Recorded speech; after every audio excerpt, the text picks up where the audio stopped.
नववर्ष से पहले हरिद्वार पुलिस ने ईमानदार और भरोसेमंद पुलिसिंग की मिसाल पेश की है।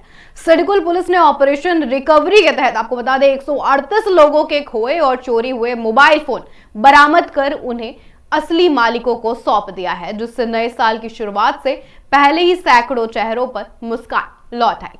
नगर कोतवाली क्षेत्र से 10 और थाना सिडकुल क्षेत्र से 128 मोबाइल फोन आपको बता दें गुम और चोरी हुए थे, जिनकी अनुमानित कीमत करीब 50 लाख रुपए बताई जा रही है। इनमें आईफोन भी थे, सैमसंग समेत कई महंगे स्मार्टफोन शामिल थे। एसपी क्राइम जितेंद्र मेहरा के मुताबिक सभी गुमशुदा मोबाइलों का डेटा CIR पोर्टल पर अपलोड कर तकनीकी सर्विलांस के जरिए लगातार ट्रैकिंग की गई।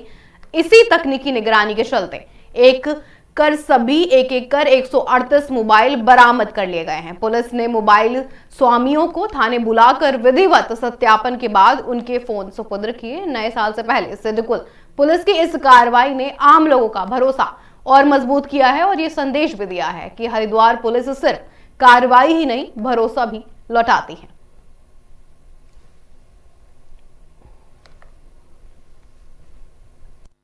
एसएसपी हरिद्वार सर के निर्देशानुसार एक ऑपरेशन रिकवरी चलाया गया था, जिसमें हरिद्वार पुलिस CIR जो पोर्टल है हमारा, उसके तहत रिकवरी की है। और रिकवरी में हमारी ASP निशा, हमारे थानेदार रितेश और बाकी उनकी पूरी टीम थी। एसओजी से इसमें काफी योगदान मिला और विवेक है हमारे एसओजी में जो काफी अच्छा काम करते हैं, उन्होंने भी काफी अहम भूमिका निभाई है। सबने मिलकर और यहाँ पे लगभग 138 मोबाइल है इनको रिकवर किया है। इसमें 126 हमारे सिडकुल थाने से हैं और 12 नगर कोतवाली के। इसमें काफी अलग अलग ब्रांड के मोबाइल है, हाई एंड भी है, एप्पल के आईफोन भी है, सैमसंग ओप्पो सभी तरह के ब्रांड है इसमें। और इन सबको इनके जो स्वामी है उनके सुपुर्द में दे दिया जाए। पुलिस अपना काम करती है, बखूबी अपनी जो ड्यूटी है उसको निभाती है। ये भी हमारी ड्यूटी का पार्ट है। तो हम चाहते हैं कि हमारे ड्यूटी से अगर किसी को बहुत अच्छे तरीके से फायदा होता है तो बहुत ही अच्छी बात है। और सबको इसी के साथ बधाई भी हो कि ये एक सौगात है। देश भर में धामी सरकार की लगातार बहुत सारी खूबियों की सराहना लगातार होती रहती है। इसी बीच धामी सरकार के लिए साल 2025 उपलब्धियों से भरा रहा है। इस वर्ष मुख्यमंत्री पुष्कर सिंह धामी के नेतृत्व में राज्य सरकार ने कई ऐतिहासिक और कड़े फैसले लेकर सुशासन की मजबूत नींव रखी है। सामान्य नागरिक संहिता हो, उसे जिसे कहते हैं यहाँ पे UCCB को लागू कर उत्तराखंड देश का पहला राज्य बना है जिसने सामाजिक सुधार की दिशा में बड़ा कदम उठाया है।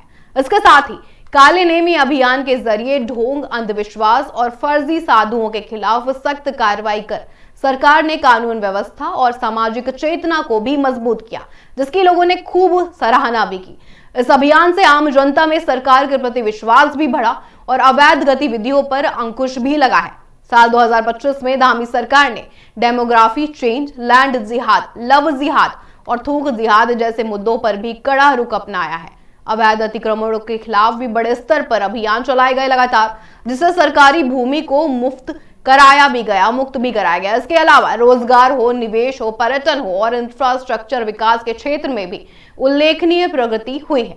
आपको बता दें, चारधाम यात्रा का सफल संचालन भी इसमें आता है। आपदा प्रबंधन में तत्परता और कानून व्यवस्था की मजबूती ने सरकार की कार्यशैली को और प्रभावी बनाया।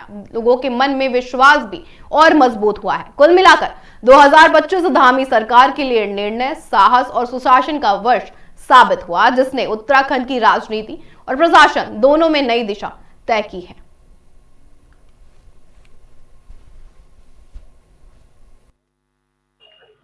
देखिए, इस वर्ष हमारे लिए जरूर ये बहुत उपलब्धि वर्ष रहा, जहाँ की समान नागरिक संहिता का कानून इस वर्ष हमने प्रदेश में लागू किया।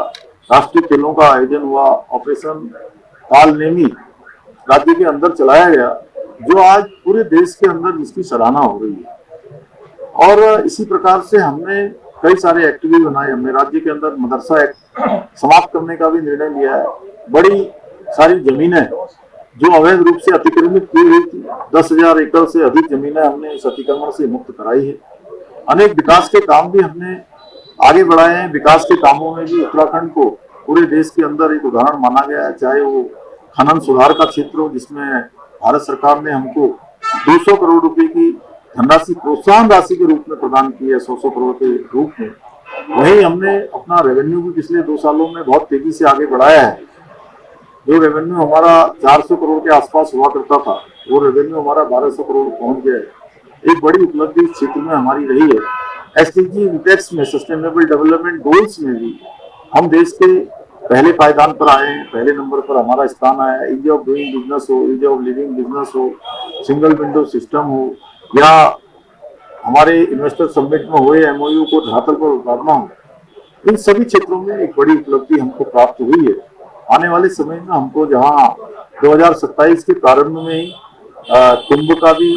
कुंभ मेले का भी आयोजन होना है हरिद्वार में, हमें उसके लिए भी तैयारी करनी है। ऐतिहासिक रूप से हमारी यात्राएं और अच्छी हों।